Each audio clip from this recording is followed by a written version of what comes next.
Property finance can make or break your dream of renovating for profit. Luckily, I've got some simple solutions for you. If you're wanting to get ahead financially, but worried about the ever-increasing property prices and overwhelmed by what seems like constantly rising interest rates, thinking about where you're going to get your deposit from, banks, brokers, you're not alone.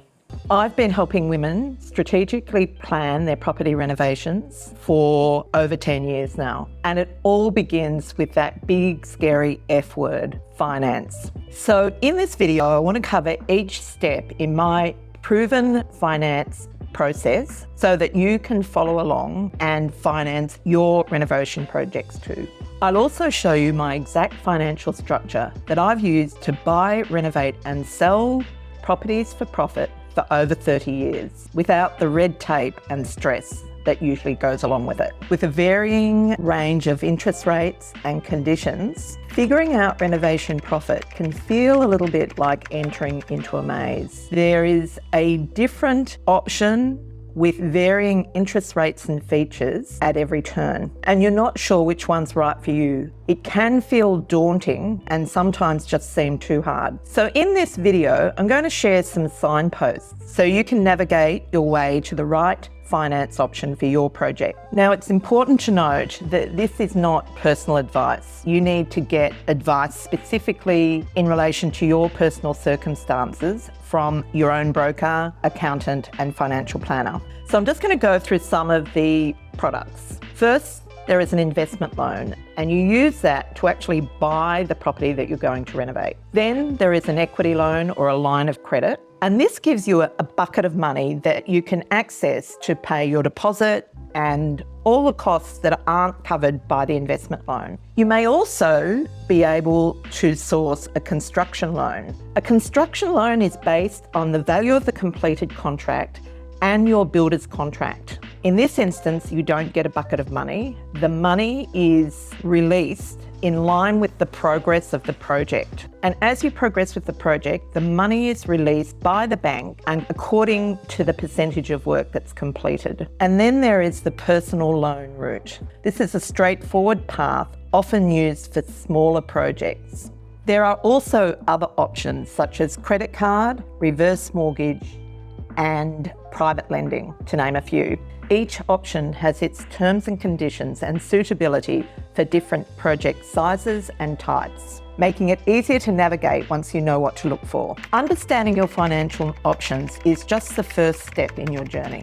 Knowing the path is one thing, choosing the right one without tripping is another. But don't worry, I'll show you how to navigate the financial maze with confidence so you can pick the right option with the best terms. Now, the first step is to decide whether you'll work with a bank or a broker. Before we get into this, there's something that you need to know. When you apply for a loan, the lending body always does a little background check on you and checks your credit history. And when they do that check, a little mark or stain goes onto your credit report. So if you do too many applications for finance, in essence, it will reduce your borrowing capacity. The more of those little stains we have on our report, the more risky we look to a lender. So it's important to keep your credit report incredibly clean. Now, if you go directly to the bank for your finance, the staff will help you navigate the bank's products and help you pick one for your project. The problem with this approach is that the staff are usually not experienced investors, so they don't really understand what you're trying to achieve, and they are limited to the products by that bank and also by that bank's appetite for risk. Banks are a bit like toddlers. They go through different phases, as in 1 year they might be really like funding business. The next year they might like funding investment properties. But if you happen to make application to a bank when it's not in its investment property phase, then you run the risk of being knocked back. On the other hand, if you go to a broker, the broker has access to multiple lending institutions or banks, up to 150.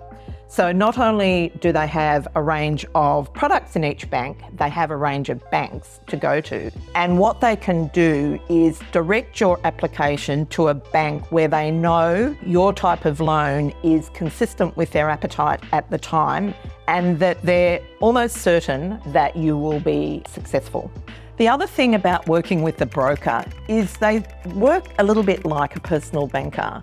So a good broker will consider your whole strategy, will help you make decisions around, what you should be doing to get in the best position financially.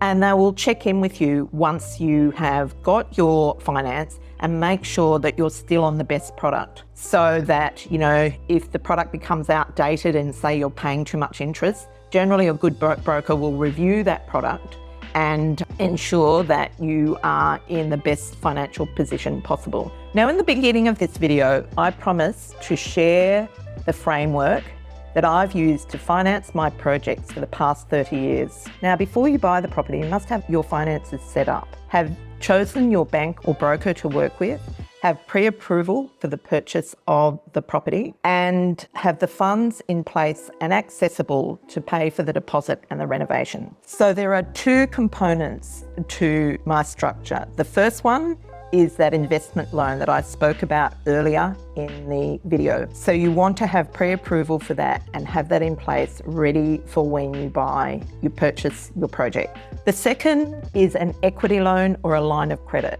I call it the bucket. We applied for this way back when and had it secured against our house. Once the loan was approved, we sat it in an offset account. Then, when we went to do a project, we took the deposit out of that offset account, coupled it up with the investment loan, bought the property, took the money for the renovation out of the offset account again, completed the renovation, and when the property was sold, the deposit and the renovation money went back into the bucket, the investment loan was paid off, and we retained the profit. Then when we come to do our next property, the money's there ready to go. Now, some people just can't manage to get both forms of finance in place up front. A lot of people don't have everything they need to get started. And in my next video, I'm going to share with you what you can do in that situation.